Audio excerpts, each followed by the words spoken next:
Goat's Coat by Tom Percival, illustrated by Christine Pym. First, there's the title page, and Goat is about to put on something new. And on the dedication page, you see that Goat is looking in the mirror at himself.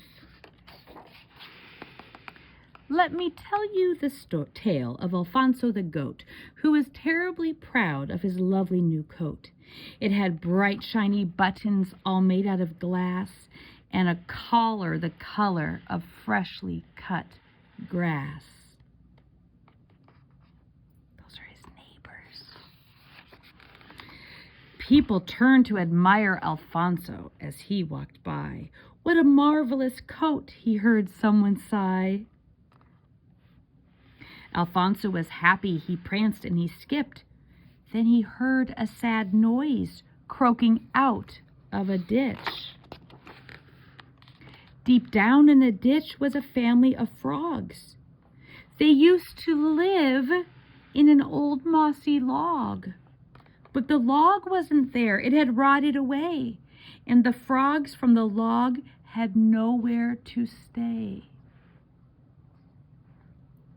They even have their suitcases because they had nowhere to stay or to keep their things. The frogs were distraught. "Please help us," they cried. And Alfonso felt sorry for them, so he tried.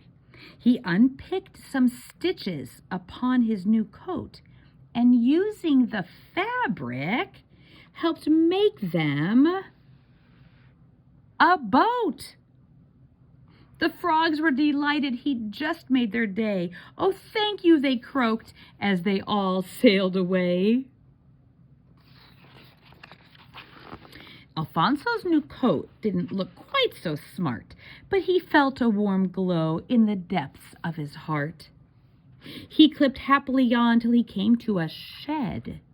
The sound from within filled Alfonso with dread. What could possibly make such a sad sound as that? Alfonso peered in, then he saw it. A cat! The cat was trembling and terribly pale. It was clear to see she'd hurt her tail. Alfonso got busy and cleaned up the cut. Using his coat, he bandaged it up. The cat was so glad, so grateful and happy, but Alfonso's coat was now looking quite ratty because he took so many parts of it off already. And there's more, friends, look. He clip-clopped along through the crisp winter's day. He was whistling a song when a hen came his way. The hen was upset. She'd lost one of her chicks. Could this be something Alfonso could fix? Together the hen and Alfonso looked around, but the hen's little chick just couldn't be found.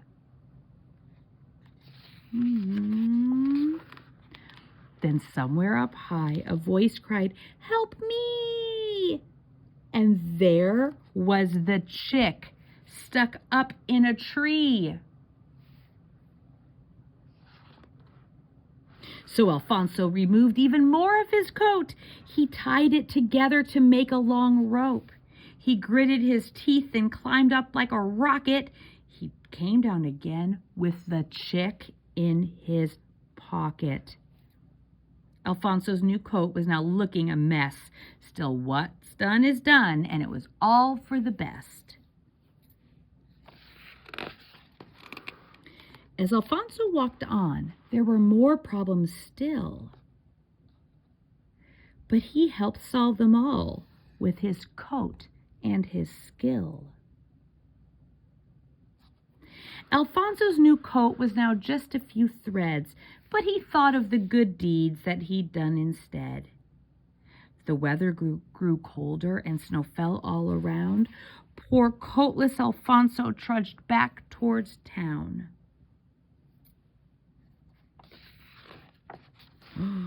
The blizzard grew worse. It got colder and colder. Alfonso took shelter behind a large boulder. Alfonso was freezing and night would soon fall. So he curled up into a cold little ball. But then he heard voices ring out through the night. Someone was shining around a bright light.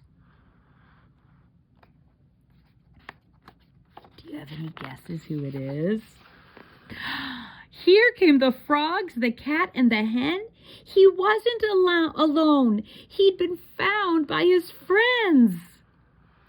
Seeing them all made Alfonso feel better.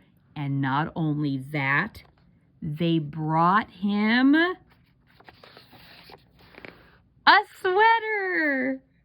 They had made it themselves from the things they could find. A gift to Alfonso for being so kind. And so our dear goat made best friends forever, and he wore his new sweater, whatever the weather.